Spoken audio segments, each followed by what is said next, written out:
If you want domestic bliss in your household when you're watching television, you need to find something you can both watch. I've said it a few times in this podcast, the most passive-aggressive thing you can do in a modern relationship is to hand your partner the remote control and go, there you are, dear.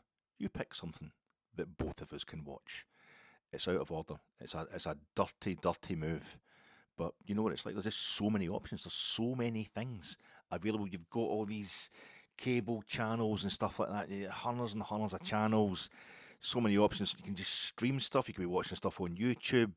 They've got Prime. You've got Netflix. There's so many options out there. There's different things you can watch. And yet, when the two of you want to settle down for it, when the drinks run out, when you don't have any money to go out for a meal or go to the pub, or all your pals don't want anything to do with you because you're always arguing in front of them, you've got to be in the house, the two of you, and watching the television. Try to find something that you can both watch together and enjoy it. Now, if it's just me on my own, and I know I'm going to get a bit heteronormative here, but that's obviously any kind of couple at all, this can apply to. But I can't help the fact that I'm a bit of a stereotype. Our marriage is a bit of a stereotype, but I would watch an action movie. I would maybe watch certain foreign movies. You know, I don't mean anything like that. That my wife has watched once. You know, the Three Colours trilogy and all that, just classic kind of student stuff. And that's fine. But I've seen it once. That'd do me. Heat. It's a LA crime saga. Director Michael Mann.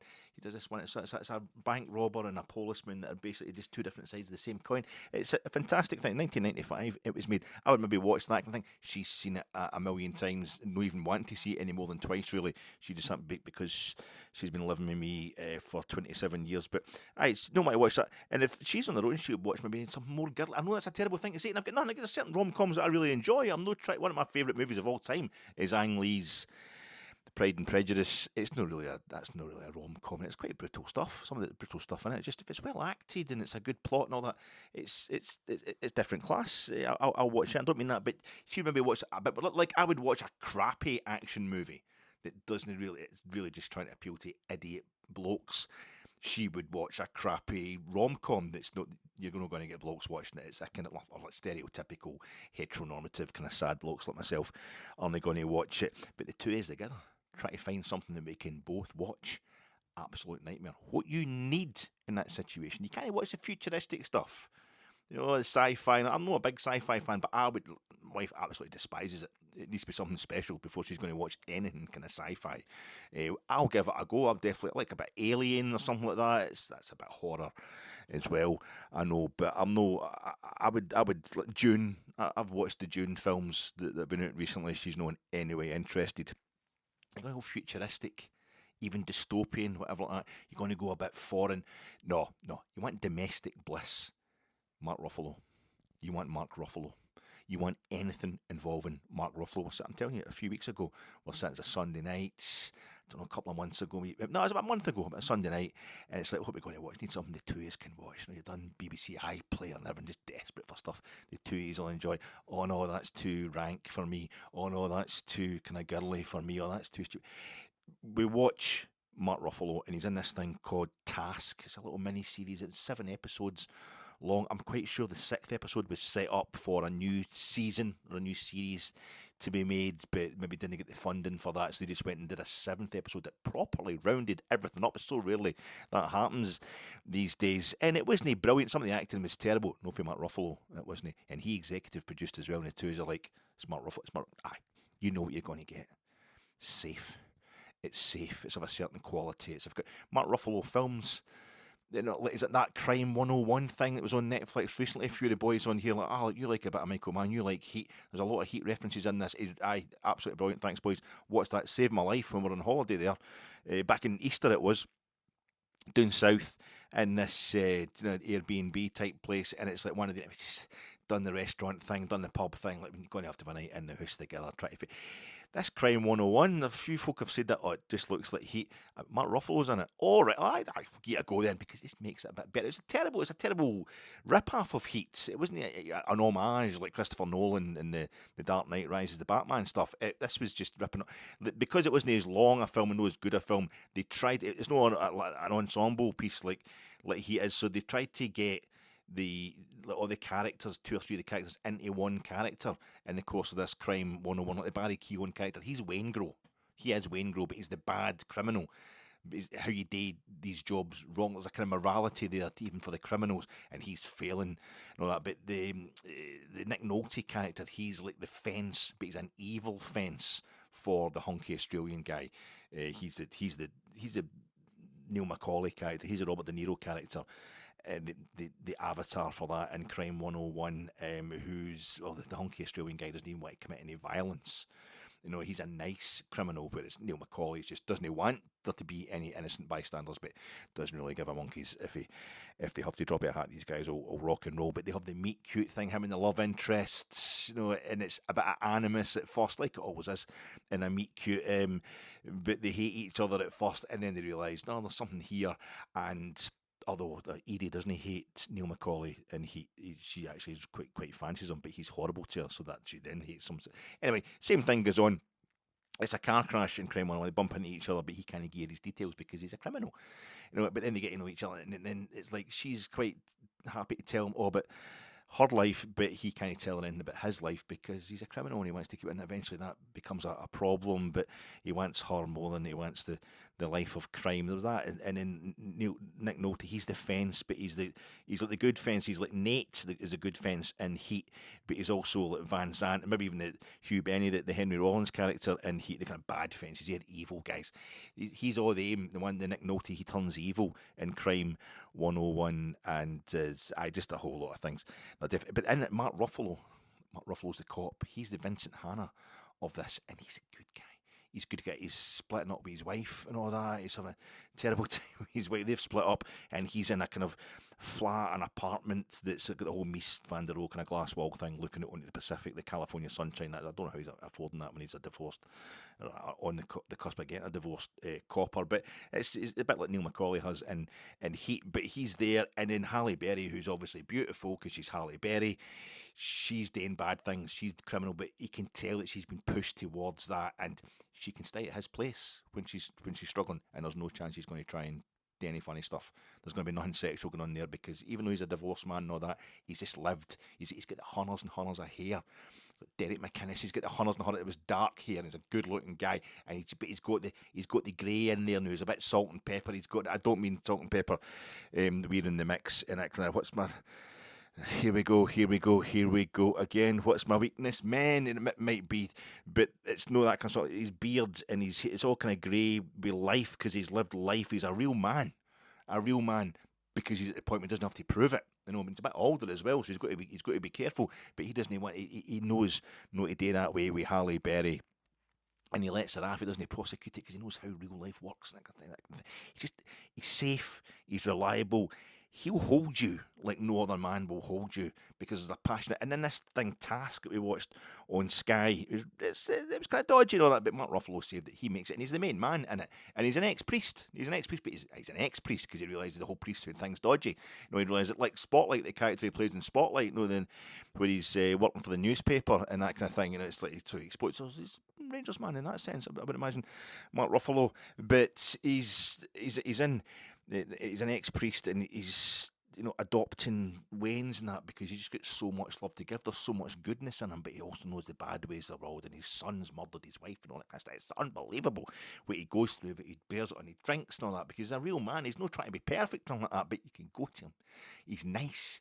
You can trust him. That sort of thing. In Collateral, he gets executed by the evil Vincent character, and played by Tom Cruise. In Collateral does Mark Ruffalo's character, but in the course of doing that, he's trying to save Jamie Foxx, because the feds think that Jamie Foxx is Vincent, but Tom Cruise is using Jamie Foxx character to try and get so he won't get identified. So he gives his life so that the rest of the feds and that can pursue Vincent, knowing that Jamie Foxx is totally innocent. And he's a good man. Doesn't mind laying down his life for the greater cause. I know he plays the Incredible Hulk. But he doesn't really play the Incredible Hulk, does he? The Incredible Hulk's kind of CGI or animated or whatever it is. He plays Bruce Banner, the guy who doesn't want to lose his temper, the guy who hates losing his temper, the clever guy, scientist guy. He's been around the block. He's got his own demons. It's a big, massive green demon that he's got, but he fights it with all he's got. And eventually, if he gets enough resources, he'll probably overcome it. It's Mark Ruffalo. Dark Waters. He produced Dark Waters. I think he produced that, executive produced that. It's a kind of another Erin Brockovich type thing based on a real life case. He's the campaigning lawyer or whatever. I watched it. I can't really remember a lot about it, but it was really good because Matt Ruffalo was in it. You felt safe. You felt everybody likes him. Everybody loves him, and he gives enough. That thing he was in back, it's not like he's not a good looking guy. I'm not saying he's over the hill, but it's just you get Brad Pitt in there, and he used to be a model. That's the problem with Brad Pitt. He used to be a model, and he has been kind of wackier things and sometimes more horrible things, Brad Pitt, because he's covering up his lack of acting skills and he's a decent actor. He's become a decent actor, Brad Pitt, but sometimes you get stuff that's too exciting. It can be too much, try to do too much at once, goes a bit out there because it's trying to cover up its faults. Can't be bothered with the domestic, can't be bothered with the basic stuff. Mark Ruffalo gives you the basics all the time, but he can do other stuff as well. He did the hunky stuff or the kind of good looking stuff. It wasn't even a rom-com, it was a drama, romantic drama, where he's playing a guy, it was, what was it, halfway to heaven, almost heaven. Reese Witherspoon, she's the ghost of the woman who stayed in the flat that he's just moved into as a widower.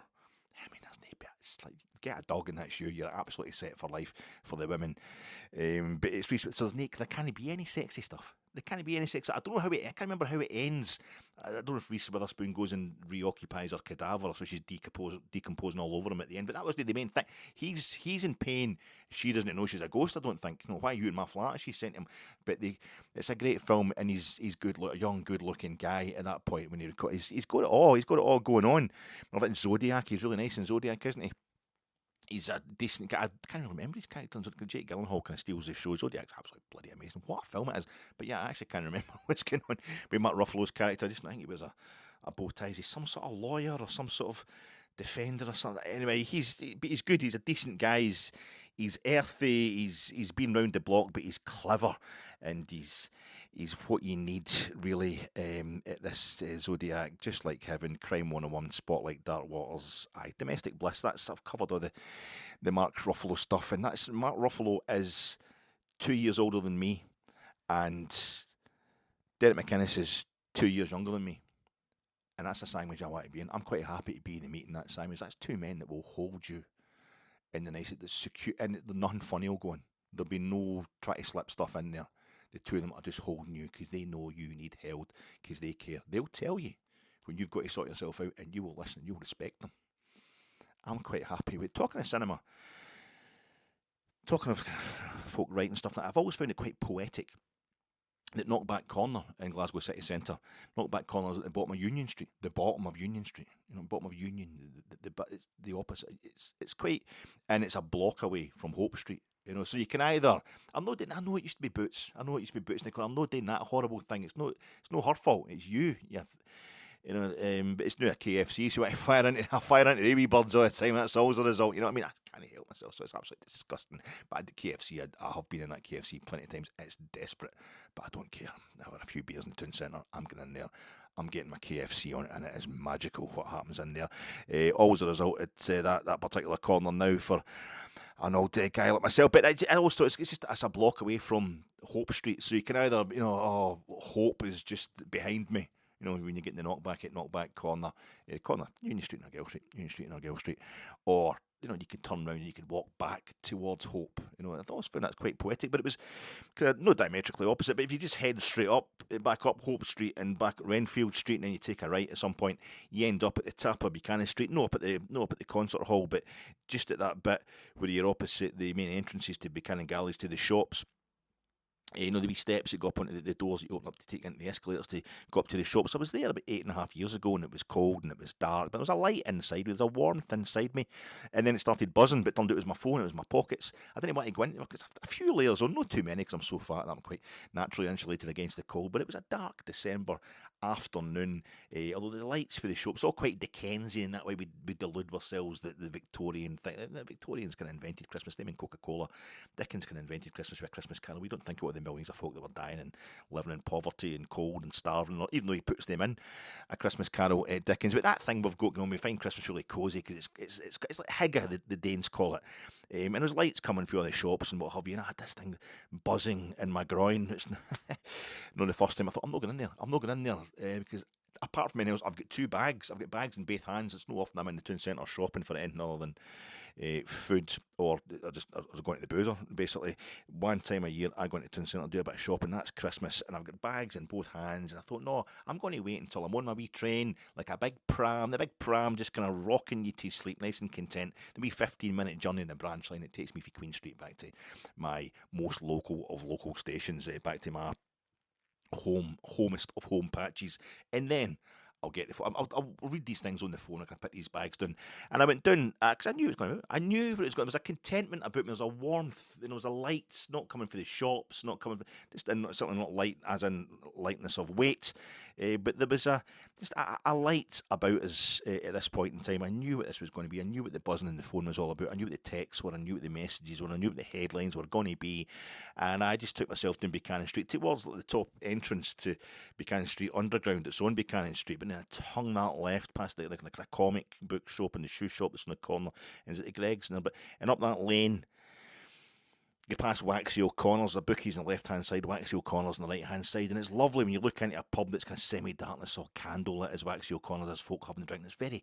appealing, very, very appealing, but you think, no, Ballad of the Eternal Drinker, no. I've got a wee buzz. I feel a bit of warmth inside me anyway, because I know the messages that are buzzing in my phone. I get into Queen Street Station. I don't know if they started doing up Queen Street Station in December 2017. I don't know if they actually started the work. I know it takes a long time to get Queen Street Station done up, and it wasn't the nicest of stations at that point in time. It wasn't Napoleon just to be the bar. It was the type of Queen Street Station when you come off the trains. I actually had a few sessions in there, which is quite depressing when you think of all the pubs that are in Glasgow City Centre, but I think it might even have been shut at that time. And it wasn't, but you want to care, and I thought, I'm just going to check out the boards here. I can never remember if it's 25 to or 25 past that train. It was 25 to, an extra 5 minutes, so I've got time. I'll just stop the main concourse at Queen Street, put the bags down by the get into the old jeans there, pulled out the phone, and it wasn't the headlines I was expecting. It was the opposite I was expecting. I'd taken a double take, but it was kept lots and lots of texts for pals and tweets and headlines for the BBC Sports website, probably Daily Record stuff in there and all that as well. Just Derek McInnes is not coming to Rangers. Derek McInnes is shocked Rangers fans by knocking the back and remaining at Aberdeen. I thought it was in the bag, like her presents for Christmas. I thought, and I didn't want it. I just wanted to get on another line altogether, and a circle line, but I had to go down to Central for it, just go round and round, and no go home, not just try and wait for this to become. No, I was sick of this phone. It was 6 months before I was on this phone, this very same phone, and the same thing had happened. I was in Jersey, and Rangers were playing Progress Corner away from home. I'd been at the home leg. At Ibrox, we only won 1-0, but you win the home leg 1-0. Away goals rule still applied in the days. This is what you do. You win 1-0 at home, and then the players that Cavenagh had got in that suited his system, what he wanted to do, they would gel together over the course of that game, and they'd be even more ready to go when they went to Luxembourg. That mob would have to open up and attack them. And I looked at that. I went to Jersey. First day of the holidays was the day we were playing the away leg. We arrived in St Hellier, and my wife's saying, there was pubs, and we were walking about in the kind of late afternoon as we arrived. Beautiful place, St Hellier, or Jersey anyway. And my wife's saying, this pub's showing the game. We could go for a drink and just watch the game tonight if you want to see Rangers playing this set. I said, no, dear, no, not at all, hen. We're going to do this properly. You deserve a holiday. Put Rangers in the back burner, because I thought we're going to win. We'll go and I've told you this story before, and we went to a restaurant or a pub that didn't have a telly or something like that, and something that wasn't showing the game. Managed to avoid it completely. Must have probably switched the phone off or something. And we got back to the hotel quite reasonably early, and I went to the loo. By dint of the meal we'd had or something like that, and I just get the phone on. I looked at the phone and said, better check this result, how we go in the second leg. And they showed a picture. The BBC website obviously didn't have a reporter over there, or a photographer over there, so they showed a picture at the top of the match report that was from the first leg, which was showing the Progress Needacon players going up to the corner where the away support was. There were a few dozen supporters with them that night at Ibrox in the first leg, which we won 1-0, and they're just acknowledging the supporters. So they're kind of forlorn looking. They're probably gutted that they lost the game 1-0. So I'm looking at just that. There's players that aren't really happy. That's fine. 2-0. We won 2-0, 3-0 in aggregate. That's fine. And then something. It's like a split second. It took a while to kick in. I think I saw the bracket saying Progress Needacon win 2-1 in aggregate. And it was them that won 2-0. But we're out of Europe. to a team from Luxembourg, and I'm in Skye in October, just October past it. I'm in Skye, and I was telling you I was blowing you about that holiday at the time as well. And Russell Martin was away. He'd gone away the previous weekend, and my wife, she's a teacher, so it's October holidays. So there's one time I've got to go on holidays. Only the holidays are set. You can only go away at a certain time in a year when she's on holiday. So we go up to Skye, booked this Airbnb kind of cottage type thing up. I've never been to Skye before. I'm like, absolutely amazing, magical, wonderful place, unbelievable. It is Scotland, but my God, it's a different country altogether. And we got there, and it's tremendous. And I knew the talk was that Steven Gerrard was a shoo-in, and I resigned myself to that. No pun intended. Russell Martin was away; that was the main thing. And it looked like we were getting this sorted out. And I didn't really want Steven Gerrard to come back. I wasn't very confident about that, but it seemed to be happening anyway. That was the thing. And we got up to Skye. And had a look at the view. It was fantastic. You can see the coolings and all that. They hadn't properly revealed themselves. Obviously it's October, so you get there in the afternoon. It's getting dark quite quickly. So we're in having a wee drink and that in the house itself, watching the big telly and that, and thinking, why do we no day up our house like this? Why we spend this money going to Airbnbs that are nicer than we're in, and having a wee wine and stuff like that. And the phone starts going mental. I get a bit of a look at this, and Gerrard's knocked us back. And I wasn't. It was just the fact that I'm on holiday. I kind of applaud about this. I wanted to applaud about this, but I wasn't really bothered about the fact that Gerrard had got, although it'd gone so far along the line that it was a bit reminiscent of Derek McInnes not turning up, ironically, when it was Steven Gerrard that made us forget all about Derek McInnes when he eventually came to Ibrox, basically 6 months after McInnes knocked us back. But it was, this is brutal. So I ended up doing a wee podcast from Skye, because it's just confusing, and I always want to talk to you guys about these things. And I did the pod, and I'm standing there looking at the cooling and this beautiful scenery all around in October on a Sunday afternoon. Scotland were playing Belarus in the qualifiers for the World Cup. That afternoon I wasn't going to be there, so I was watching it on telly, but I'm saying, I want this guy, I want that. Derek McInnes is an option. Derek McInnes is always getting mooted whenever the Rangers job becomes available. He's an option, but I would actually have less respect for Derek McInnes if he took the job just now. And I think I was actually quite keen to see how he'd go on at Hearts. I thought I might actually lose a bit of respect for Derek McInnes if he proves to be the kind of guy who could walk out on Hearts, having just arrived there really, and prove that he could put in a challenge for the league title this season at Tynecastle. I don't think he would then be the kind of man that I'd want it. And I think I was very aware of the Walter Smith thing, the connection with Walter being one of Walter's lads. That would have been a very Walter Smith thing to do, and he didn't do it, and that was fine. That was great. But I ended up, I'm thinking, this guy, I tell you, Danny Röhl was coming to the fore. He ticks all the boxes, and I looked him up. I found him more exciting, more futuristic, more foreign. I looked him up, and he was born in this place called Zwickau, and I was checking just where it was about 6 months before the wall come down in East Germany. He was only 36 years old, and Zwickau, it sounds really cool. And I've probably seen it in one of these books I've got behind me, they go through all the grounds in Germany, it's like a groundhopper guide or whatever. But I hadn't really heard of it, so I noted the name Zwickau, and it's in the east, and I thought, that's quite interesting. I was looking at his career at Sheffield Wednesday, and I'm sitting, going through the book, the guest book. I'm sitting at the table outside the cottage looking at the coolings one day, maybe the Wednesday or whatever. We just come back for a trip to something like Uig or something like that. Man, magical, but the sky's magical. And looking through the guest book to see what other guests say, because you've got good recommendations sometimes as to what you could do, where you can go and stuff like that. And I looked at it and I was like, there's people from like America, Bob and Gene from California, and then there's Daniel and Helga from Vienna. And so people from all over the world go to Skye. Obviously, it's a tourist hotspot. And then there was this. I can't remember the woman's name. I didn't write it down or like that. And it was the name of the kids. Zwickau, Germany. I'm like, what? And to me, that was a sign. In fact, it wasn't just a sign. It was Danny Röhl's wife in Wayne's, because he'd been at Sheffield Wednesday. We'd approached him. Apparently, we'd approached him before, about sounded him out for the Rangers job before we took on Russell Martin. And he's probably been telling the kids, who were still in Germany at the time, obviously hasn't brought them over to Sheffield, he's saying, listen, we're going to go to Scotland, and the Germans love Scotland. Braveheart and all that, Highlander stuff. They love the Scottish stuff. All the German players that come over here, beautiful scenery, absolutely love it. Oh, daddy, that's great. We're going to get to go to Scotland, and then no, it's not happening. I'm Sheffield Wednesday. I'm not going to go to Rangers, but we were promised, well, why don't you take the Wains to Scotland for a week? We'll book this place in Skye. Don't sign my name. I don't want to do the record getting a holiday. I was convinced this is what had happened. I'd convinced myself this was a sign, and then he's knocked us back as well while I'm on holiday. And I'm going back down the road to be back in time. I'm finishing my wife's October holidays a day early to get down the road in time for the game against Dundee United. Stevie Smith being the caretaker manager for a game. And on the Friday, I'm driving back down the road, a bit gutted that how this is going, a bit gutted that we lost Danny Röhl.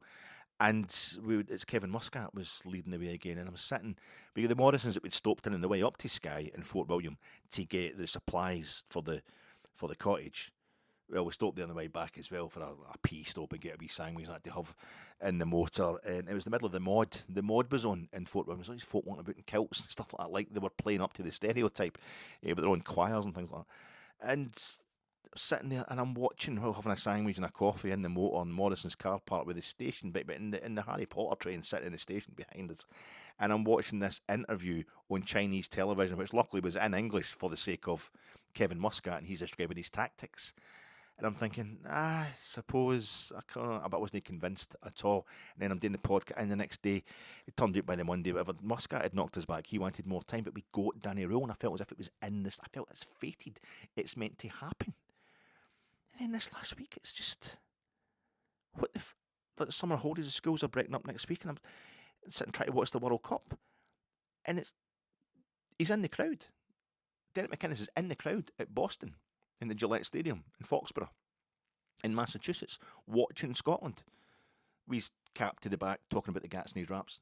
And next thing, he's Rangers manager. And Danny Röhl's going to leave. And we're hearing all this. And the thing that's becoming really clear to me is Rangers want to give you a fucking break. Rangers are toxic. Rangers are stalking us. Rangers are actually trolling us in real life. I said last week in the podcast I did reacting to this news, and when was it, Sunday there? I was comparing Rangers to spoilt Wains, who give you absolutely nothing, pay you no attention. Then you went 2 weeks to yourself to go and watch the World Cup, to watch Scotland at the World Cup. 2 weeks of the year. So all season they're giving us nothing. They're winning nothing. They can't see an Old Firm game out. They can't, and they're moving us about. And if we get into the Champions League, the first thing Rangers will do is move us out for season ticket seats to get corporate wallies in there.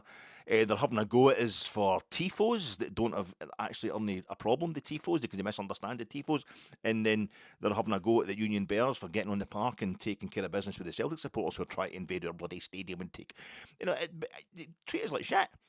Don't give us any bit. But the second we actually look away for them and decide we're going to have 2 weeks to look at a different kind of football, a different kind of team. Oh, actually, we're going to sack the manager. We've got a new guy in. We've got a new manager in. New manager. Still looking at it. It's like, fucking give us a break here. I'm going to Skye on my holidays. Oh, we've had 3 different managers lined up in the space of a week, and we've sacked a little bit. None of them's happened. It's not happening. You've got to do lots of podcasts. I like in the middle of your holiday. Oh, it's Christmas. Is it Christmas time? You're preparing for Christmas? No, Derek McInnes. He's not coming. It's fucking absolutely sick. I think Rangers, I thought they were like spoiled Wains last week. No, the way it's going down this week, when there's like mere games getting played at the start of a World Cup and before, I cannot get my eyes off the television. Right now, I'm sitting doing this podcast while Bosnia are playing Switzerland. I got away with South Africa. South Africa against Czechia. That was 1-1, pretty drab game. I guarantee you it's 5 each. I don't know what the score is just now. I guarantee it's 5 each. Because the FOMO is doing my nutting. But all the time, Rangers are like, I think they're actually like a paranoid, kind of clinging, cloying, toxic, narcissistic partner who's permanently jealous. No, I'm just going to go and put the bins out. What's her name? No, I'm just going to take the bins out to the front. Well, I hope she knows everything about you. I hope she knows it's all sunshine and roses at the start of the relationship. It's just the bottle bin. It only goes out on a Tuesday. That's what I'm getting the impression for Rangers just now. Just kind of. So it's a water break. Sorry. So you take that. You take that one. No, I've got one here. I know they break up the flow, don't they? They break up the flow. It's a nightmare. Aye, guys. I tell you, I was going this morning. I was walking along Great Western Road and I went past. What's it called? Stazione. It's that kind of bar diner place. I've been in it for years. It's at the entrance to Gartnavel Hospital. On Great Western Road. It's the old station house. It's converted old station house for that line that doesn't exist anymore. It goes through the Botanic Gardens, and you can still see the platforms down there. It's all kind of a low-level train line that's not been there for decades. But it's the old station house, and it's been a bar restaurant for absolutely years. And you get past it this morning, and the umbrellas, they've got the umbrellas that are all tied up for the beer garden, you know, if you're sitting there in the shade having a drink. And I don't know what company, I know they're always sponsored, but it's a light blue livery, and there must be white writing on it and wee bits of reds as part, I don't know what that are on it, but they're all tied up, so they're about 5-6 feet tall, the actual kind of umbrella themselves. They're all tied up, they're all standing there, about 5 of them in a row this morning, and I'm thinking that's like a DR Congo kit. That is like the DR Congo strip for the night before. If you hadn't watched that, you wouldn't know that. If you hadn't watched that game, I wouldn't have known that. Well, I would have known it, but I wouldn't have anybody to talk to about it, you know, and nobody else would understand what I was talking about. So you got to watch every game at the World Cup. I was just trying to get a break for Rangers. Watching Colombia. Los Cafeteros, only at 3 o'clock in the morning. That's quite appropriate, the Cafeteros. I mean, you need a strong coffee to keep you up there. But they're playing Uzbekistan with a Z in their name. It's their first ever World Cup. Liam McLeod, he was doing the commentary with McFadden. They're obviously in a studio, and that's crap, because there was like 60 to 70,000 Colombia fans in the Azteca. I'd never seen the Azteca at night. I watched it back today. I couldn't watch it. I couldn't stay up to watch. I watched mostly it back just the night there, because I don't want to miss anything. So there's 4 goals scored in the game, and every one of them was by a guy who's like Diaz, Campos, and what is it? Munoz. I can't remember the guy for Uzbekistan. Uzbekistan with a Z in it. They've all got the 4 goal scorers have got Z's in their name. 3-1 to Colombia. That's Lorenzo is the manager of Colombia, and it's in the Azteca, you know. And then there's Rodriguez, who's James Rodriguez is the captain with the Z at the end of his name. He's the captain of Colombia. Still, he's like 35-year-old. He'll be next month. Be 35 next. I still got our 2 World Cups. I'm going by the standards just now. Ronaldo had been playing. You know, Modric had been playing earlier on. So he's a young thing compared to the boys there. But I'm thinking that's Rodriguez. You know, and he played for Everton, didn't he, James Rodriguez? And what's the Everton's theme tune they come out in the park? Z Cars. That's you finished your water. That's us. Right, we're back on. How you doing, folks? This is your Fatec. Danny Röhl's first game in charge of Rangers was a 3-0 defeat away from home to Brann and Bergen, after which he went on the trackside and he talked to the small pocket of away fans, the Rangers fans in that stadium. We were all very reassured and everyone was applauding him because it wasn't Russell Martin. And Danny Röhl's last game in charge of Rangers was at the graveyard of last season of Rangers managers, the Falkirk Stadium, where we won by 3 clear goals. And after the game, Andrew Cavenagh and Parag Marathi went out onto the trackside and talked to the small pocket of away fans, the Rangers fans that are allowed into the Falkirk Stadium, and gave them all the reassurances they needed. They probably got applauded, doing a bit of glad hand and a bit of gripping and grinning. And the next day, on the Sunday, it's like Danny Röhl was the man. Why get that sorted out straight away? We're going to back him. Here's a profile of players that we're going to be signing next season. And now Danny Röhl is actually away. Derek McInnes, he knocked us back in December of 2017 at Christmas time. It was cold, it was dark, it was miserable, and it was Dundee at Dens Park. Dundee at Dens Park was on Sky. Aberdeen were playing Dundee at Dens Park on Sky on the Friday. Was it the Wednesday? Knocked us back the Thursday, and I watched that on Sky, just the start of it. I think I was actually heading out that night, and I watched them come onto the pitch, that long walk for the iconic little, I don't think it's held up as being iconic by many people, but that it is to me, that little tunnel, the little entrance onto the players' entrance onto the pitch was at the far end, at the away end of that V-shaped kind of ocean-going liner of a main stand they've got at Dens Park, and they come out on the trackside, and you walk, if you're at Dens Park, you can see how the track expands as it gets towards the middle of the main stand where the technical areas actually are, because it's a V-shaped stand. And they walked down that trackside. The Aberdeen fans are going mental in the away end.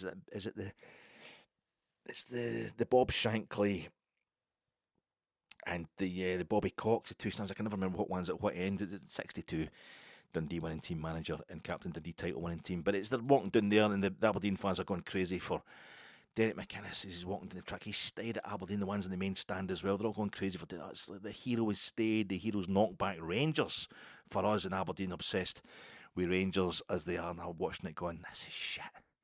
Why is this happening? This shouldn't happen. Knocked back corner. I'm thinking about. There's a line from Martin Amos in an interview I watched with Martin Amos. I think maybe Melvin Bragg was interviewing him years ago. Dead now, Martin Amos, of course. But he said something about when you're a young man. I think he's talking about actual women, because he talks about women a lot in his novels. It might be a dodgy comment or whatever, but Martin Amos a bit of a dick, but one of the guys. good work he put out there at times. But he was talking about when you're a young man, and the problem you've got one thing on your mind as a young man, but the problem is young women can smell that off you. They can smell it straight away, and the last thing a young woman wants to get involved with is a young guy who's desperate to get his end away. And I feel as if Derek McInnes could smell that off Rangers. We were desperate for him. We needed him. We needed him to be the man. And I think at that point in time, we needed Derek McInnes more than he needed us.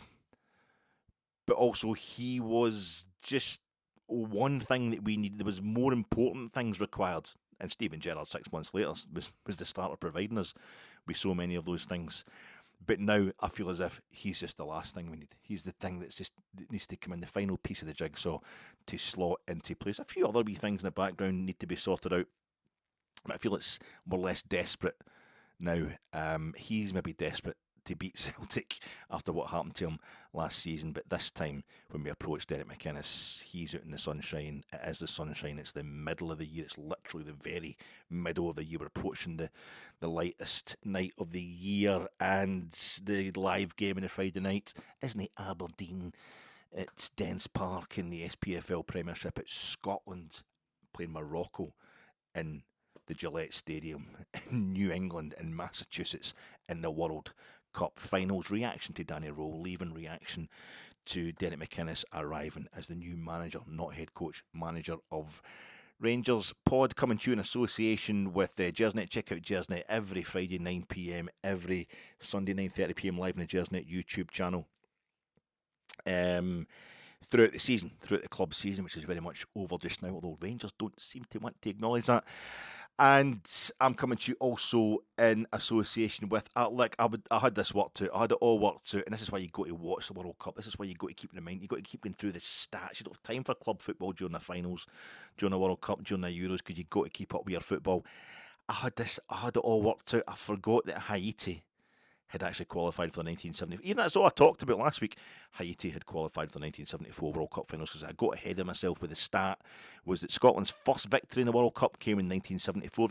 DR Congo, back then they were known as Zaire, and we beat them 2-0. It was the first time we'd won a match at the World Cup, but it was DR Congo's very first game. DR Congo or Zaire's very first match at World Cup finals back in the Westfalen in Dortmund in the 1974 World Cup.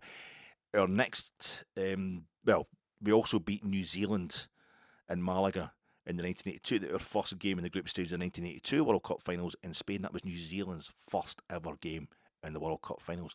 So we're winning that. And then if Haiti, that was their first game at this World Cup, their first game at World Cup for 52 years, but it wasn't their first game ever, because the point I was then going to make was the only other two games. That was only my fifth victory ever at World Cup finals last Saturday night, Sunday morning. Our other two victories were against Sweden and the Netherlands. Sweden, who lost the 1958 World Cup final. The Netherlands, who would lose the 1978 World Cup final. We beat them during those 78 finals. And our next one of our opponents is Morocco this Friday. But after that, we play Brazil, who lost the 1998 World Cup final. So it's like teams playing their first ever game in the World Cup, or teams who lost a World Cup final in a year ending in 8. But Haiti, aren't they playing the first? That was their second time at the World Cup. So don't know who else I'm really. How you doing, folks? My name's Alec Anderson. She's crazy like a fool. What about it, Daddy? Cool. I'm crazy like a fool. How about it, Daddy? Cool. Daddy cool. Daddy cool. Now let's slot that back. Let's pick that back up. No, it's no Danny Röhl anymore. It's back to being Daddy cool. Let's pick up that bit of vinyl, put it back in the sleeve, and get it up into our Boney M library. It's just it's after Brown Girl in the Ring, and you go, Daddy cool goes in there, but let's just keep thumbing along. Let's get that on Ma Baker, get that out of the way, and go rah Rasputin, rah Rasputin. Fuck the Pope, God save the Queen. Sorry, but I love her of the Russian Queen, sorry. I'm trying to work out what the Rangers fans are going to sing along to that tune, because he does look a bit like Rasputin, doesn't he? Derek McInnes, all that hair. I know we were talking about the Rangers review the day, the hair code, the facial hair code. We'll give him the John Gregg dispensation for the chin, and we'll give him the Graham Souness dispensation for the Mauser. Fine head of hair he's got there, and it's a bit with the suntan and a bit the mad white eyes and the desire for power underneath it that he's going to have. A touch of the Rasputins there for Derek McInnes, Danny Röhl. Let's quickly, if you want to see my proper assessment of Danny Röhl, it's my assessment of Danny. This is my assessment of last season, which incorporates Danny Röhl's entire time at Rangers. That's a 2.5 hour podcast, which is, but I don't know. I've got the thumbnail is an old cutting from the back of the Daily Record, which says Ibrox clear out. I was trying to be funny, but that's what it says, the thumbnail. But it's a debrief, my season 2025-2026 season debrief. It's 4 or 5 videos ago. It's 2.5 hours long. You need a water break for that, or you need a cocaine break for that one to get through it. But in there, that is my assessment, really, of Danny Röhl's what happened last season. He'll always be remembered as somebody who we can't properly judge because he turned up not halfway through a season, but late October in a season, and he didn't have his own players. We can't keep sacking managers. Well, we didn't sack this one. He's left. Derek McInnes is the 7th manager since Steven Gerrard left us. We have to include Barry Ferguson there.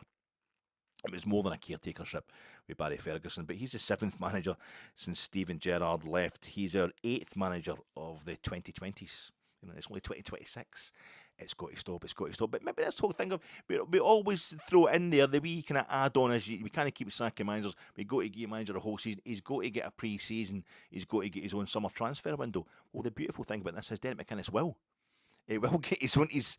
The players I think are coming back on Monday, and Derek McInnes has got the job. I officially got the job yesterday. It was announced on the Wednesday before that he was in situ. It's quite a thing. It's a thing because we're all trying to concentrate on the World Cup. I think we are anyway. People just want. I'm trying to suss out why it's so smooth, why it's so unhysterical, despite all my crappy chit chat at the start of this. But I'll just try to get a personal angle, what it actually feels like. Maybe it'll chime with something you've been through when it comes to Rangers constantly changing manager. But Rangers have lost their head coach, and nobody's batted an eyelid. That usually induces hysteria among the Rangers supports. It's almost like, right, well, I better get down to my scants again and start running about the back garden. It's just, no, sorry, I just get another.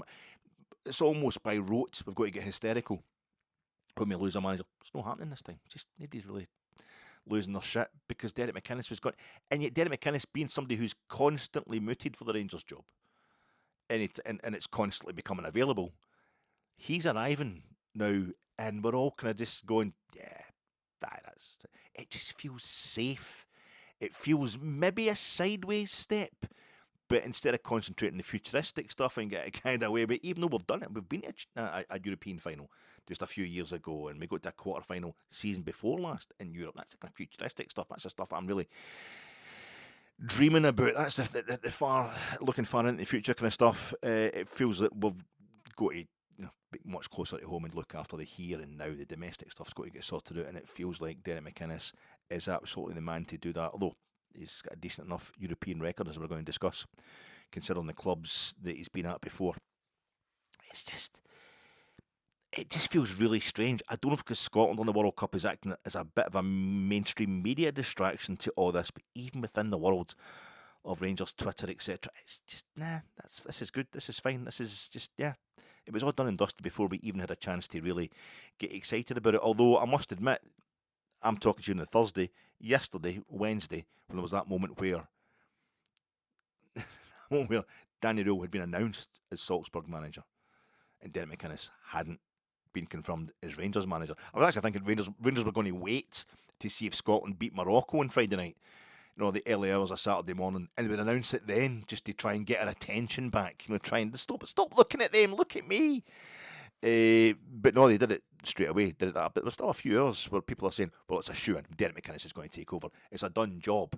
And I'm thinking, been here before where Derek McInnes is definitely going to take over. It's just the paperwork just needs signed. Everyone's been agreed in principle. He's definitely taken a job, and it didn't happen, and it was pretty devastating. So I wasn't really, and Sky, God bless them, put up on their ticker tape down the bottom, breaking news, SPFL Premiership, Danny Röhl has left Rangers, has been announced as RB Salzburg manager. Next breaking news, and it's the ticker tape, the same bit, Heart of Midlothian, and I'm like, oh, here we go, have announced Derek McInnes is leaving to go to Rangers. Heart of Midlothian have drawn Sturm Graz, of all nationalities of clubs, have drawn Sturm Graz in the second round, or whatever qualifier it is they're in the Champions League. Oh, for Christ's sake. It just it was kind of taunting us, it was kind of teasing us. And before that, Danny Röhl's leaving. Danny Röhl's definitely leaving. Danny Röhl's definitely going. That was never confirmed. That wasn't confirmed. It was Sunday we were hearing about that. The rumours had started the previous week. Sunday it was all getting confirmed by reliable sources. Chris Jack of Rangers Review and the Herald and Evening Times. Getting confirmed by reliable resources. It's definitely going to happen, but it wasn't happening. It wasn't getting announced. It wasn't getting confirmed. Oh, still sorting out the contracts. His backroom team and that. I think what's happened to it, I was starting to think. We keep talking about Derek McInnes. Derek McInnes. I think it was CJ Novo, 992 Top Rangers podder. He put a tweet in response to somebody, and I saw somebody say, Derek McInnes is going to sign a 3-year contract, and he's going to bring Alan Archibald and blah, blah, blah. And he'd put a tweet saying, maybe better wait until Danny Röhl's actually left, or as somebody tell Danny Röhl he needs to leave before we can get a new manager in there. And I was thinking, Danny Röhl's sitting in that airport. He's got into departure lounge, and he's sat there, and he just thought to himself, do you know something? I just don't think I'm doing the right thing here. Before his flight is kind of announced and all that, and he's supposed to be standing up, because the folk that have got the priority in EasyJet, they're supposed to start and go to the front of the queue, but he's sitting there and he's going, no, I don't know if I can do this. Now, apart from anything else, they're all so bald. These Rangers supporters, they're all so bald, and I've got so much hair to share. But all they've ever said to me when I meet them in the street is, we can't keep changing manager, Danny. We can't keep changing manager. That's been the downfall. They need consistency. And I've turned my back on it. I'm going to bring the RB... I'm going to bring the Red Bull sporting, ethos to Rangers, rather than just kind of chickening out, doing the easy thing and retreating back into the actual Red Bull organisation. I'm going to bring Red Bull to govern. So I can't do it. I can't do it.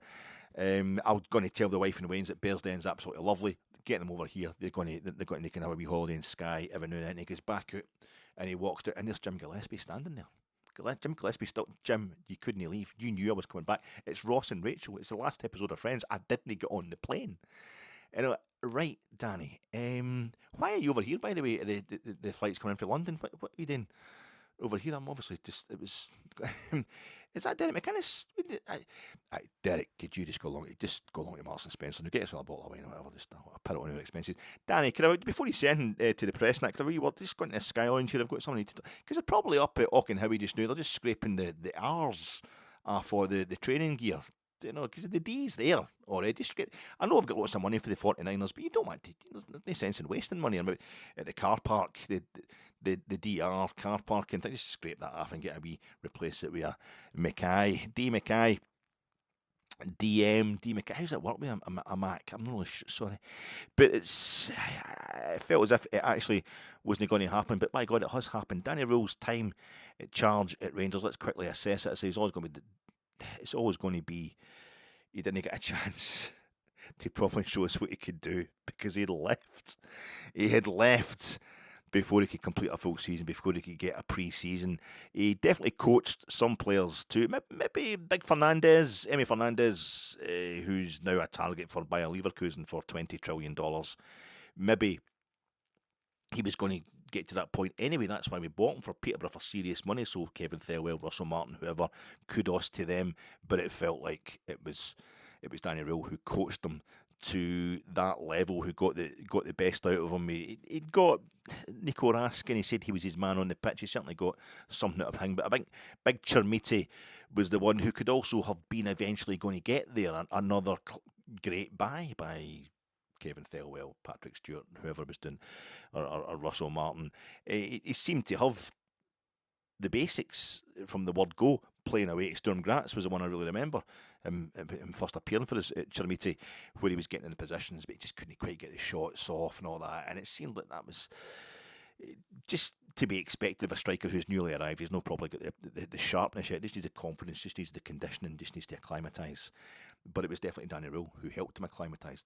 He basically scored his first goal for Rangers. Basically, he did score his first goal for Rangers in Danny Röhl's first league game in charge of Rangers against Kilmarnock, even though the keeper helped it in. So Danny Röhl definitely got Chermiti up and going and turning him into a guy who's going to make us a profit at this point in time. I think it was something we never thought would happen at the start of the season.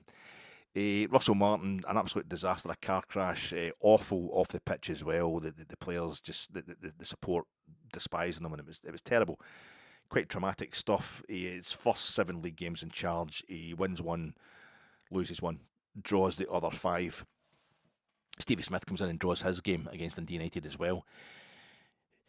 When he has his little spell, his one-match spell, is caretaker. Danny Röhl comes in, loses that game to Bergen, which nobody's bothered about at the time, but nobody was blaming him for that, and wins his first 4 league games in charge and gets us going. That's great, but then he's got a couple of draws at home to Falkirk, really boring. A couple of days later, we're up at Tannadice, 2 each, exciting, but still more points dropped. But then we get another couple of wins. We win 3-0 away at Kilmarnock at Rugby Park, and you're thinking, this is good. This is quite kind of convincing stuff. We win against Hibs at home, and he loses to Hearts. This is on the league.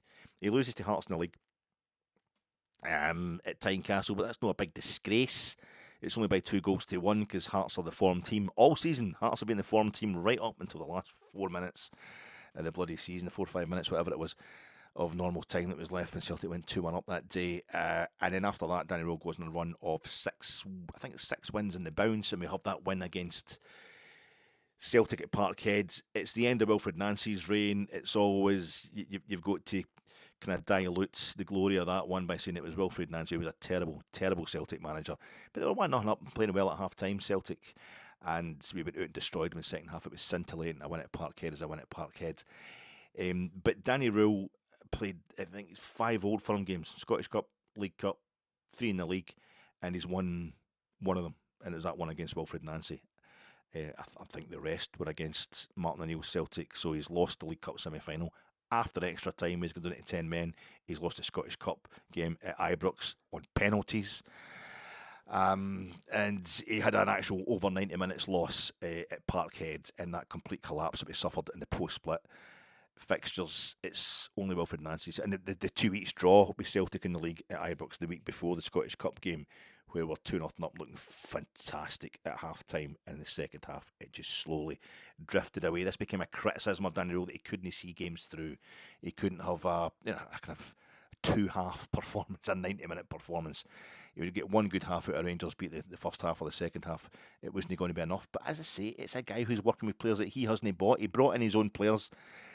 January transfer window, did some really good business, or very interesting business. Brought in Tochi Chukwueze from Sturm Graz, who had great games and had poor games.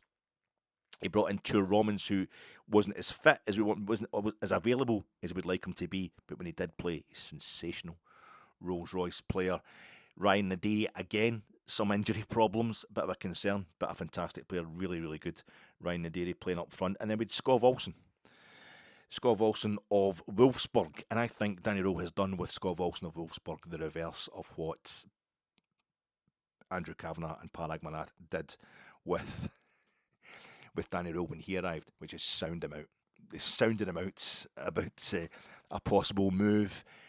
The nightmare that was back in October, the public humiliation of us floundering through that replacement, that the process of replacing Russell Martin, I think that already had Andrew Cavenagh doubting the capabilities of Patrick Stewart and Kevin Thelwell, our CEO and Director of Football.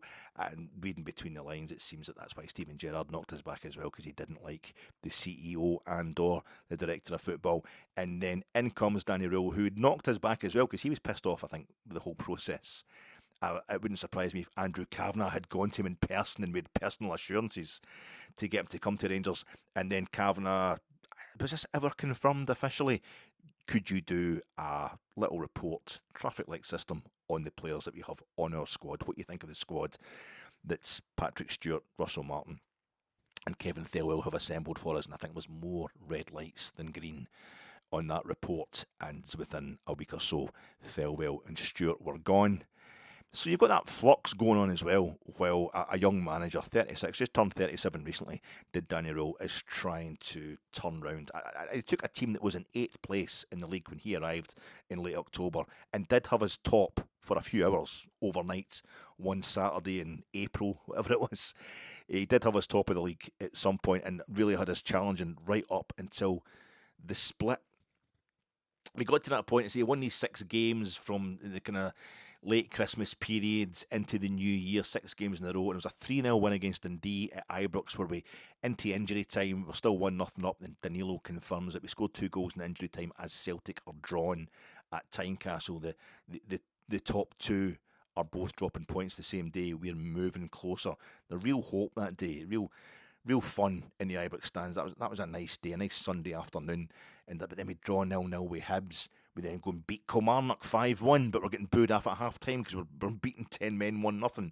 But Romans comes on and Skov Olsen comes in. I think Danny Röhl has said to Skov Olsen, who's on loan from Wolfsburg and has been a failure, he said to Skov Olsen, what's it like at Wolfsburg? And he said, they're going down. Avoid that, Danny. Don't go there. Wolfsburg get relegated, the team that were in for Danny Röhl. He hasn't gone there. He's gone to RB Salzburg, who are third in the Austrian Bundesliga. They're part of the Red Bull organisation. That's why they call it RB, Christ. They are Red Bull. Jurgen Klopp's the head of Red Bull's sporting wing. He's wanted Danny Röhl for the job. That's it. It's a done deal. He's going to go at that point in time. And he can then be a bit of a saviour in that they've been third. They finished third last season. Very, very recently, they've been in the top. Thomas Tuchel, another German coach, working with a staunch team. He's talking about getting a second star on the England kit. That's what he's all about. And Danny Röhl can go over and do the same thing for RB Salzburg. Get them in the league. They were behind Lask, and they were behind Sturm Graz last season. That's who's been winning the league, the Bundesliga the last couple of years in Austria. But still, Rapid Vienna, they've got 32 titles. They've got 3 stars above their kit. That's almost twice as many titles as RB Salzburg have got. You then get Austria Vienna. What a club. Austria Vienna, they've got 20 odd titles. They've got 2 stars. RB Salzburg, who have been Casino Salzburg, have been all sorts of sponsors. They have got 17 titles, so just 3 more and they get the other stuff. But he'll get them back into being champions again. He's got that saviour complex. He had that with us. He had it when he stopped Sheffield Wednesday getting relegated. Now he's going to go to RB Salzburg and make them champions. He's just taking it on a stage every club he goes to. But he coached players to competence. He chucked Europe completely. But he'd already been chucked by Russell Martin losing the first 2 games of the Europa League group stage. But Russell Martin had beaten Panathinaikos in the Champions League qualifiers. He had put out Victoria Pilsen as well in a fantastic display at home against Victoria Pilsen. I never really saw anything approaching that from Danny Röhl. He had 6 games left in the Europa League group stage. He lost 4 of them. Won 1 and drew 1. And I was happy to get the win in the draw, so we avoided being totally grannied in a tournament that has meant so much to us over the years. But he took total revenge on the worst thing that Philip Clement ever did, which was a year from the day, in the same round of the Scottish Cup, same opponent, same stadium, we'd lost 1-0 to Queen's Park in the Scottish Cup. Probably our worst result in the Scottish Cup ever.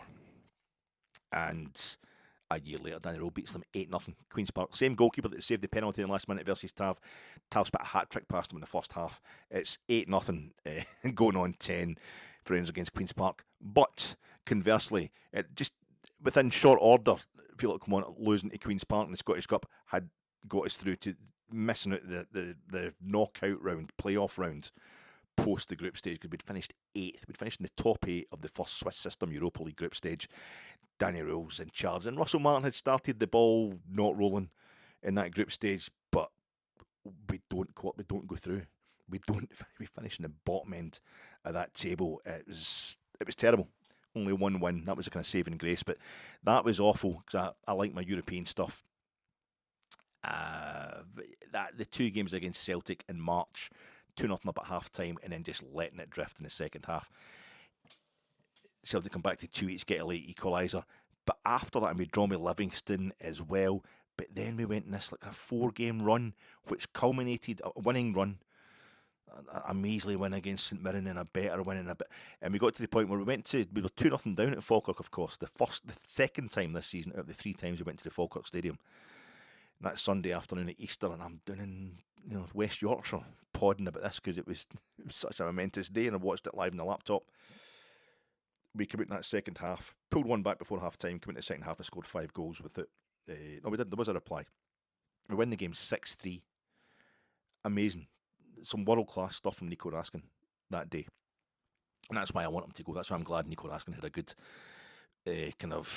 last 30 minutes against Egypt the other day in the World Cup. There's a chance, Belgium were losing 1-0 when he comes on and the game ends 1 each. It had more to do with Romelu Lukaku coming on with 10 seconds before they equalised. But if people want to up his price and buy it. If Atalanta want to take him off our hands, I'd be happy with that. Get a good price for him, because Nico Raskin's shown me how world class he actually is. Just made me realise how few times I've actually seen that from him. I don't like his attitude, I've got to admit. But we looked sensational that day, and we go into the split thinking we're a point off the top, this is going to happen. What happened? It could be, as I said before, it could be the subject of a play. There could be a West End stage play about what might have happened in La Manga on that warm weather training break in Spain, just at Easter, to be fair to the Scottish weather. We come back and we go into we're thinking there's a real title challenge on here. We've got the momentum, and it was a collapse the like of which I've never seen from Rangers. We went, was it 5 games on the trot, lost 5 games in the bounce. 83-84 season when we were awful before Lawrence Marlborough took over at Rangers, where Rangers were at their lowest, one of the lowest ever ebbs in the top flight, the kind of early to mid-80s periods, and that is this 4 or 5 game losing streak under John Gregg and Tommy McLean and Jock Wallace coming in to take over. 3 different managers, but this 4 games we always win at least 2, maybe draw. I think we usually, the worst we've done before was lose 2 and draw 1 of our post-split fixtures. This was losing the first 4 of them. It was horrific. A complete collapse. And it might just have been the undertow of the horrible start to the season, the real trauma, the hatred coming from the stand towards Russell Martin's Rangers. May have traumatised a lot of players there in a way that we could never really recover. But we didn't recover in time to win the league, and it might be a bit much to say. We ended up finishing 3rd in the league, but this is what happened. I'm talking about Lawrence Marlborough coming in. He's the guy that brings Souness to Rangers, but we were one of our worst ever seasons. 85-86 season was one of our worst ever. Souness comes in, wins the league, but the following season we finished 3rd. Hearts finished 2nd. That was the kind of season of adjustment. So I'm thinking, I'm quite happy for Danny Röhl to stay. He tried the 4-2-2-2 system from RB Leipzig. RB Salzburg probably play it as well. I think the game against Motherwell, the first game post-split, he's tried it again too early. He's tried it against a team who played really expansively. That was when doubts came in about Danny Röhl. That's when proper doubts came in. He's mucked that up, because there was real hope in the stands that day. Our first game back after Scud and Falkirk 6-3. Our first post-split fixtures, Flag Day, Jimmy Bell Day with the kits. Everybody's wearing the kits, the sun's out. The crowd were amazing. Rangers fans were right behind the team, and we're 2-0 down and never really properly recovered it. Lose the game 3-2. Got the tactics all wrong that day, but he made some good signings at Christmas. He coached some good players into being really good Rangers assets. And we'll note, I saw when the 4-2-2-2 was going well, it was electric. It was scintillating. I thought, yeah, go for it, Danny. But nah. Away he goes, and his family never moved over here, and it looks like he was always going to leave now. The board came out and said, backed him straight away. Andrew Cavenagh backed him very publicly on the Monday. And this is one thing I think that the club as a whole, you've seen a change in the club as a whole, in that they're going for it. They're not messing about. Thelwell and Stewart are away. Andrew Cavenagh is unbelievably proactive, even to the point where if things are going terribly wrong, I am publicly backing Danny Röhl. Or Danny Röhl's left. Okay, well, I've got Derek McInnes for you. Aye, all right. It's like, your dad's stood on top of your gun emplacement, air-fixed gun emplacement, when you're a kid, and not only has he bought you a new gun emplacement, because it's exactly the same, you just go to Harris's and Salcott's and get the same one, but he's brought you the coastal defence thing as well, and an extra packet of German infantry and an extra packet of US Marines. So you can just, oh, that's shit. Oh, no, that's fine. Danny Röhl has been bought from us. Danny Röhl hasn't been sacked. Barry Ferguson wasn't sacked, but he wasn't kept on. His little caretaker job came to an end, and it was like, thanks, but no thanks, Barry. Basically, Danny Röhl was the first Rangers head coach or manager since Steven Gerrard not to be sacked. I think that's why we're kind of, all right.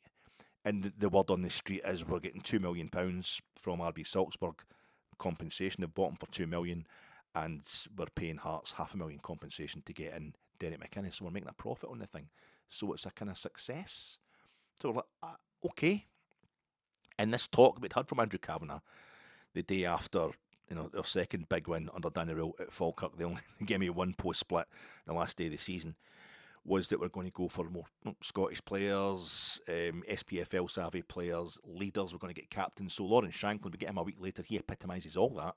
But getting Derek McInnes in as manager, not head coach, he's back in as manager, is also him keeping to his word straight away, despite the fact that Danny Röhl has kind of embarrassed him by leaving. Or had Danny Röhl just basically said, listen, I'm going to go to RB Salzburg. I'm going to go to somebody in the Red Bull organisation, but don't, if you just want to make out that I'm going to stay on while you sort out the McInnes thing, that's absolutely fine. We don't know what's happened exactly, but it's resulted in a kind of smoothness that you wouldn't. I don't know what the departure means for the club, and it seems like a policy change for the owners. Cavenagh he's a quick study, I think, for an American coming into the British game. I know he'll know his stuff from Parag Marathi being at Leeds, but they've learnt a lot very quickly about this massive weird club that we are, and in this insane little league that we're in this fantastically open-minded and futuristic and go-ahead country that's going to end up playing in the quarterfinals of the World Cup this summer. He's learnt a lot of it pretty quickly, but it's getting to the stage now where Andrew Cavenagh, get Shanklin in. He's starting to sound like, get McInnes in, a safe pair of hands. It's like he's starting to sound like one of the boys that sit behind you in the main stand or the Copeland, whatever it is your season ticket is. That's always get the easy answers. I think the board meetings next season, this is obviously Jim Gillespie coming in as well, somebody who knows the Scottish scene inside out, but he does talk to supporters. He does learn what's going on, Andrew Cavenagh, and I think the board meetings now are taking place, no in the Ibrox boardroom, but they're probably doing that bit behind the food vans. The wall, it's just like for the steps for Copeland Road, go down onto actual Copeland Road, and there's that wee kind of terrace row of tenements that's in there, but then there's the red brick wall at the bottom where the food vans are there, but there's boys in behind the food vans peeing and up at they're having the buckfast and what have you, and just getting life sorted. You just got to beat a Tim's. You just got to beat a Tim's, Parag. That's the problem. You just got to beat a Tim's. This is what we're doing now. We're going back to a kind of basics. It's about the domestic bliss. That's what we seem to be chasing. I'm sick of projecting. I'm sick of, I see where Danny Röhl's gone wrong, but I can see how it's going to go right. There's no guarantee that Derek McInnes is going to arrive and everything's going to be fine. But I think we feel that Derek McInnes knows the league inside out. He knows Rangers instinctively. He knows more about Rangers than anybody else, just through the amount of times he's managed teams against Rangers, and he made our fucking return to the top flight an absolute nightmare, did Derek McInnes. Aberdeen's first win at Ibrox for, 27, 28 years?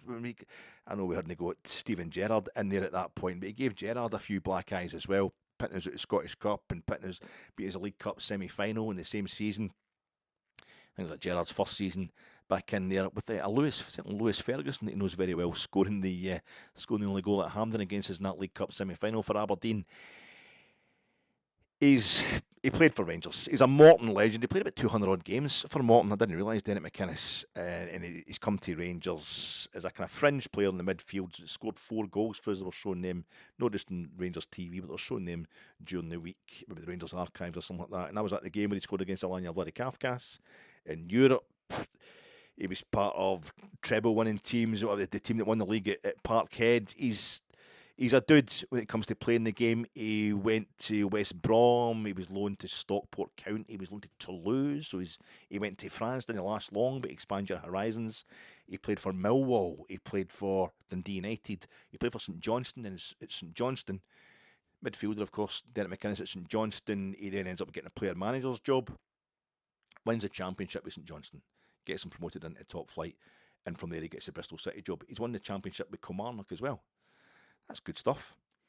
He goes down to Bristol City and he keeps Bristol City from getting relegated from the championship, but he can't really get them going any further than that. He keeps them up for another season. I think they're bottom of the league early on in the next season. They sack him, but he bounces back with getting the Aberdeen job, which basically is fighting with the Hearts job for being the third biggest job in Scottish football. So he gets that, and he's at Aberdeen for exactly 8 years. I think it's March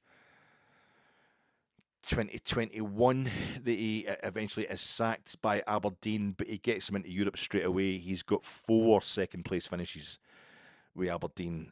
This is the thing, he finishes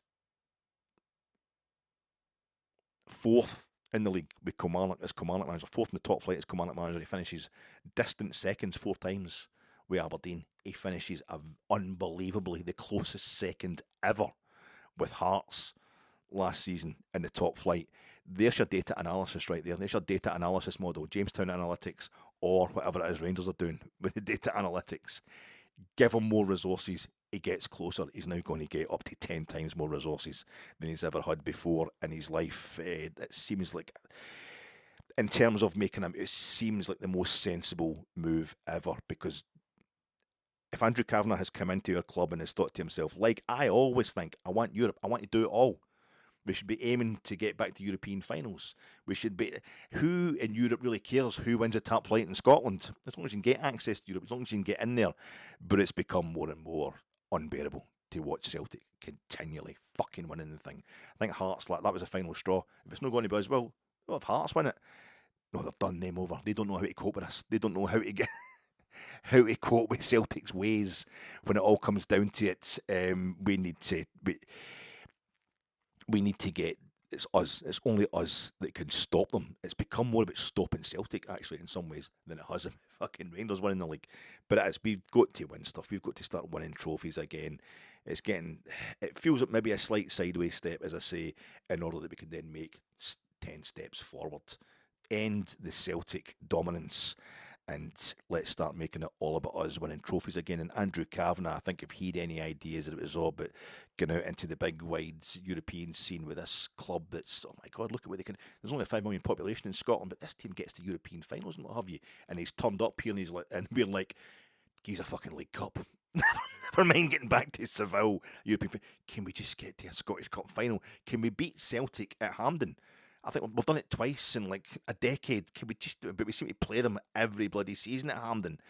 Can we beat Celtic at Hampden? Derek McInnes, maybe the man to do that. Now, he's lost a few times to Celtic at Hampden. I think 4 times he lost cup finals as Aberdeen manager, but he won the League Cup with Aberdeen in 2014. 19 years it'd been since Aberdeen had won a major trophy, which was the League Cup back then. It was back in the mid-90s.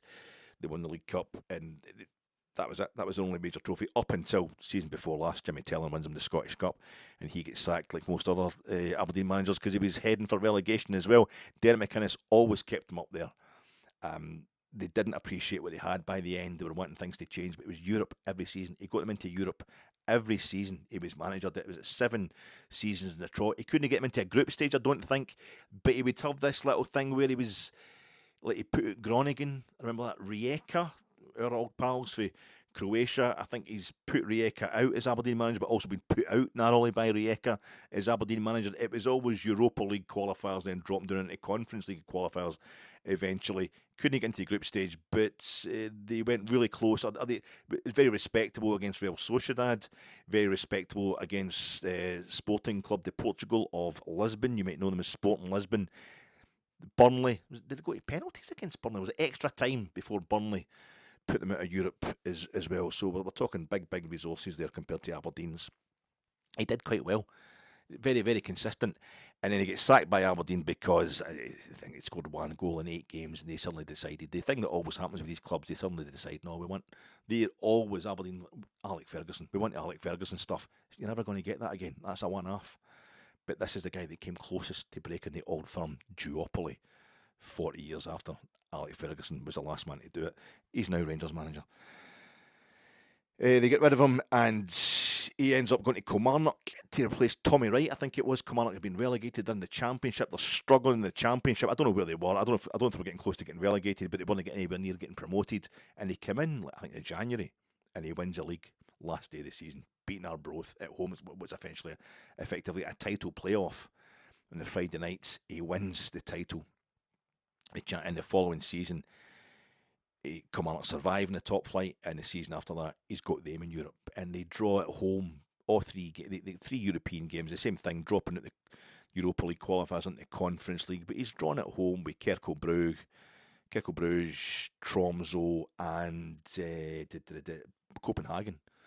FC Copenhagen from Denmark. So it's very respectable. That's very respectable for Kilmarnock. They didn't get thrashed by any of these teams. They go out of Europe, but they suffered in the league because of that. But he leaves Kilmarnock. He goes to Hearts, and is a couple of controversial decisions and just a few minutes away from making Hearts champions of Scotland for the first time in 66 years, and the first time that anybody other than Rangers and Celtic had won the title since 1985 in 41 years. It had been a hell of a thing. But it never happened. It never happened. And I feel that Derek McInnes coming to Rangers is almost like a reboot for Derek McInnes and Lawrence Shankland. The two of them, they were the two kind of prominent figures that last day at Parkhead. Shankland taking on the Celtic support.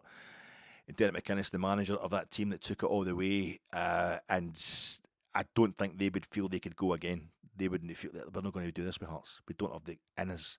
That's just wounding and debilitating a blow like that.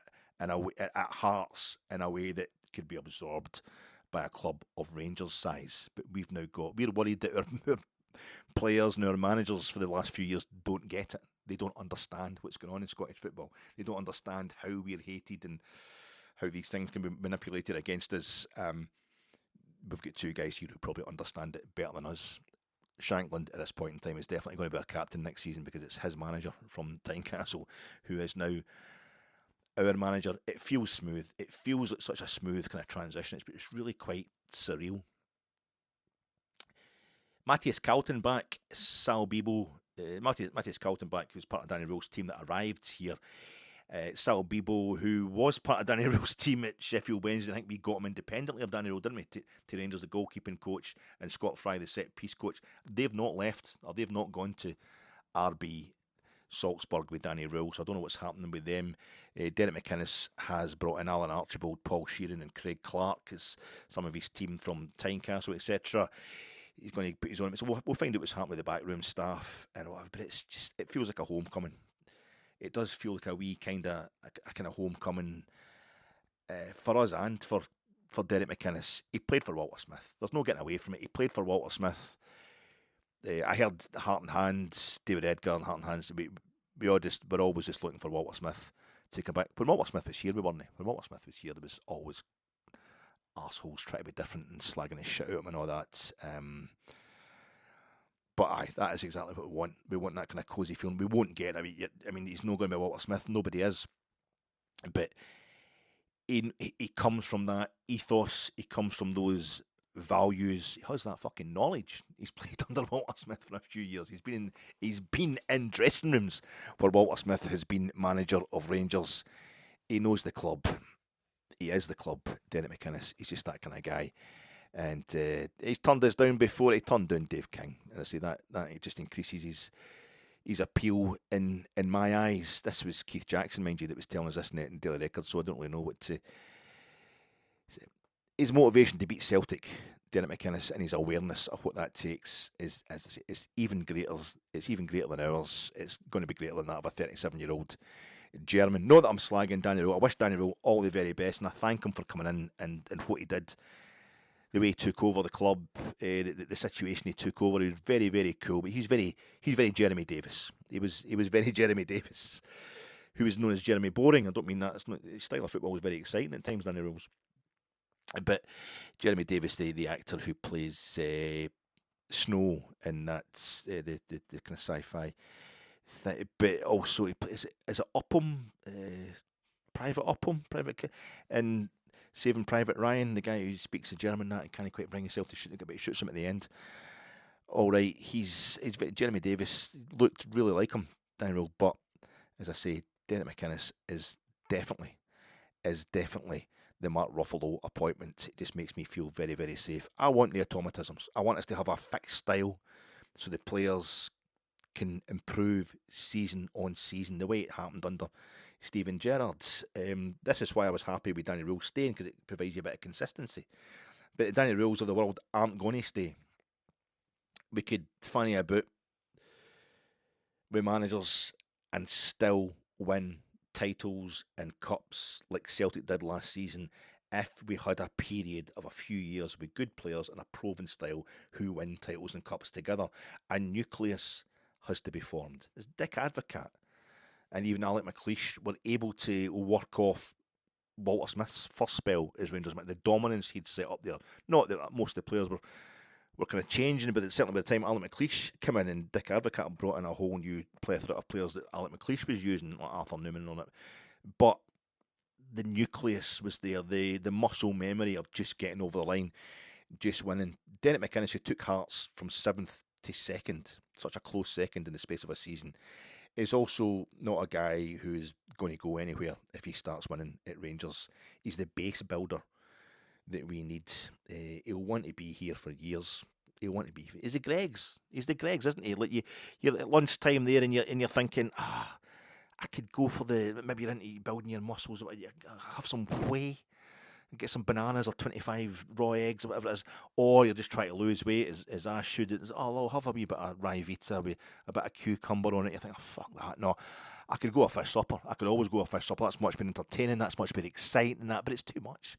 It's too much at lunchtime. You don't need that. Wait until go for a few pints after work before you have a fish supper on the way up the road or something like that to really enjoy that. You need just something between Greggs, because you can get your wee oval bite. You know, your char grilled chicken, oval bite, lovely bit of chicken, nice wee kind of a bit of sauce on it there, and it's got a bit of salad in there as well, but it's got a nice bit of bread. But then you have a wee soup to go along with it, something warm, maybe a kind of vegetable soup, bit chunky, whatever. It's nice.